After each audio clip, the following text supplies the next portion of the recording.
Assalamualaikum warahmatullahi wabarakatuh. Perkenalkan, nama saya Erlin Ardianti Kurniawan dari 2020 MIPA 4 nomor absen 7 akan mempresentasikan tentang peninggalan sejarah bercorak Hindu-Buddha di Kabupaten Tulungagung. Contoh peninggalan bercorak Hindu-Buddha di Tulungagung. Yang pertama ada peninggalan yang bercorak Hindu. Di antaranya adalah Candi Gayatri, Candi Dadi, Candi Penampian, dan Candi Ngampel. Sedangkan peninggalan yang bercorak Hindu-Buddha ada Candi Sanggrahan dan Candi Mirigambar.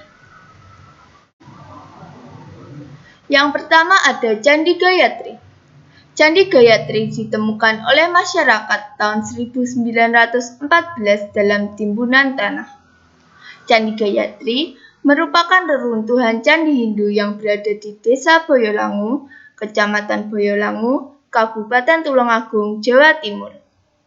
Candi Gayatri dibangun pada zaman pemerintahan Raja Hayam Wuruk pada tahun 1359 sampai 1389. Di kawasan Candi Gayatri terdapat satu candi induk dan dua candi perwara di sebelah selatan dan utaranya. Pada Candi Perwara di sebelah selatan terdapat Arca Nandi, Arca Dwarapala, dan Arca Mahisasura Nandini. Pada Candi Perwara di sebelah utara terdapat dua patung yoni yang disangga oleh kepala naga, Arca Ganesha, dan sebuah patung Jaladwara. Menurut Kitab Negara Kertagama, Candi Gayatri merupakan tempat pendarmaan Gayatri. Semasa hidupnya, Gayatri dikenal sebagai pendeta wanita Buddha Kerajaan Majapahit dengan gelar Raja Patni. Sehingga, setelah meninggal, Gayatri didermakan sebagai Dhyani Buddha Vairocana.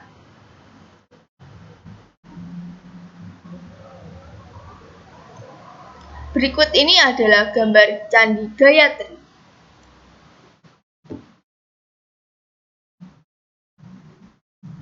Yang kedua ada Candi Dadi. Candi ini merupakan candi tunggal yang tidak memiliki tangga, termasuk hiasan maupun arca, dan tahun pembangunan candi ini belum dapat diketahui. Candi Dadi terletak di atas bukit di dekat Desa Wajak Kidul, Kecamatan Boyolangu, pada ketinggian 900 meter di atas permukaan laut. Berakhirnya kekuasaan Hayam Wuruk juga merupakan masa suram bagi kehidupan agama Hindu. Dalam kondisi yang demikian, penganut Hindu-Buddha yang berupaya menjauhkan diri dari pertikaian yang ada melakukan pengasingan agar tetap dapat menjalankan kepercayaan atau tradisi yang dimilikinya. Candi Dadi adalah satu dari karya arsitektural masa itu sekitar akhir abad ke-14 hingga akhir abad ke-15. Selain sebagai tempat pemujaan, dapat juga diduga bahwa candi tersebut dahulu berfungsi juga sebagai tempat pengabuan, pembakaran jenazah tokoh penguasa. Di sekitar Candi Dadi, pada radius kurang 1 km, dijumpai sisa bekas atau bekas bangunan suci lain yang oleh masyarakat setempat dikenal sebagai Candi Urung, Candi Buto, dan Candi Gemali. Berikut ini adalah gambar Candi Dadi. Yang ketiga ada Candi Penampian. Penampian sendiri memiliki arti penolakan dan bisa juga menerima namun dengan syarat. Candi yang unik ini terletak di lereng Gunung Wilis di tengah kebun teh Desa Geger, Kecamatan Sendang.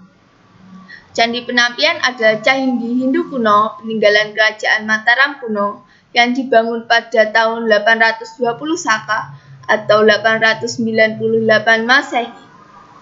Arti penampian itu sendiri konon berasal dari bahasa Jawa yang berarti antara penolakan dan penerimaan yang bersyarat. Di dalam kompleks candi terdapat beberapa arca yaitu Arca Siwa dan Dwarapala. Tapi karena ulah manusia yang tidak mencintai dan menghargai heritage dan legasi dari nenek moyang, Beberapa arca telah hilang dan rusak. Untuk mengamankan beberapa arca yang tersisa, yaitu arca Siwah, sekarang diletakkan di Museum Purbakala Majapahit Trawulan, Jawa Timur. Selain arca, terdapat sebuah prasasti kuno yaitu Prasasti Tinulat tertulis dengan menggunakan huruf Pallawa dengan stempel berbentuk lingkaran di bagian atas prasasti. Berikut ini adalah gambar Candi Penampian.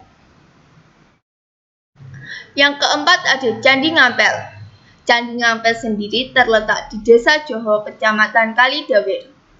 Candi Ngampel memiliki dua patung kecil dan altar di depan bangunan Candi Ngampel. Patung-patung ditutupi bangunan kayu dan bambu, serta di depan patungnya terdapat lempeng. Terdapat selamatan setiap malam Jumat. Menurut orang setempat, candi ini berkaitan dengan Joko Sindono atau Bendisa Putra, seorang yang muncul dalam cerita rakyat setempat. Dalam selamatan, mereka meminta izin pada Joko Sindono supaya dia melerainya. Menurut orang-orang setempat, semua patung telah dicuri, sedangkan dua patung telah dikembalikan ke lokasinya. Berikut ini adalah gambar Candi Ngampel. Yang kelima ada Candi Sanggrahan. Candi Sanggrahan merupakan bangunan yang berunda-unda yang terdiri atas batuan yang tersusun atas batu bata. Candi Sanggrahan sendiri terletak di Desa Sanggrahan, Kecamatan Boyolangu, dan disebut Candi Cungkup oleh orang-orang setempat. Bangunan candi tersebut terdiri dari sebuah bangunan induk dan dua buah sisa bangunan kecil lainnya, serta terdapat arca Buddha sebanyak 5 buah yang masing-masing punya posisi mudra yang berbeda. Candi Sanggrahan dalam riwayat Kitab Negara Kertagama sebagai tempat pendarmaan Bre Pakuhan dari masa Kerajaan Majapahit. Sedangkan dalam cerita rakyat Sinawijoyo Suyono, Candi Sanggrahan dikenal sebagai tempat yang dipergunakan untuk beristirahatnya rombongan pembawa jenazah Gayatri atau Raja Patni sebelum didarmakan di Candi Gayatri. Berikut ini adalah gambar Candi Sanggrahan. Dan yang terakhir ada Candi Mirigambar. Candi Mirigambar diperkirakan dibangun pada akhir abad ke-13 hingga akhir abad ke-14 pada zaman Kerajaan Majapahit dan terletak di Desa Mirigambar, Kecamatan Sumbergempol. Pembangunan Candi Mirigambar tergolong cukup lama, yakni sejak akhir pemerintahan Kertanegara atau Singosari hingga masa pemerintahan Hayam Wuruk atau Mojopahit. Kondisi candi yang tersusun dari batu bata ini telah runtuh, tinggal menyisakan bagian kaki dan gapura. Meskipun demikian, keindahan seni pahat pada candi ini masih dapat dinikmati. Keindahan tersebut tercermin pada sisa-sisa reliefnya yang terpahat halus di permukaan batu bata. Relief tersebut mengisahkan tentang legenda Angling Dharma, sehingga Candi Mirigambar sering juga disebut dengan sebutan Candi Angling Dharma. Berikut ini adalah gambar Candi Mirigambar. Sekian presentasi dari saya, bila ada kurangnya saya mohon maaf. Wassalamualaikum warahmatullahi wabarakatuh.